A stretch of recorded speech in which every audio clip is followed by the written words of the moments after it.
नमस्कार, अस्सलाम वालेकुम दोस्तों। मैं आपका याज़ खान और मैं यहाँ आया हूँ मोहम्मदाबाद के कौशिकपुर गांव में और मोहन यादव जी के घर पे।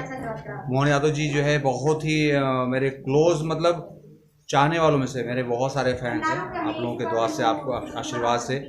लेकिन जो है ये मेरे बहुत ही चहेते फ़ैन हैं और ये हर मूवी हर चीज़ जो है, मेरा जो चैनल हो, चाहे मैं इंस्टाग्राम पे हूँ, कहीं भी हूँ, मैं हर जगह ये फॉलो करते हैं, हर चीज़ को मेरा सपोर्ट करते हैं, मतलब सायक की तरह पीछा करते रहते हैं। और आज मैं इनके घर आया हूँ और इन्होंने मेरा जो सेवा सत्कार किया मैं अपने शब्दों से बयान नहीं कर पाऊँगा। बहुत ही इज्जत दिया अपने घर पे और गांव में इन्होंने पूरा घुमाया। बहुत ही प्यारा गांव है और सभी लोगों ने मुझे बहुत सपोर्ट दिया, बहुत प्यार दिया। Love you everyone, love you Mohan ji. लंगड़ा आम भी खिलाया। हाँ, मतलब क्या क्या गिनती करूँ, बहुत सारे चीज़ खिलाए इन्होंने। Thank you so much.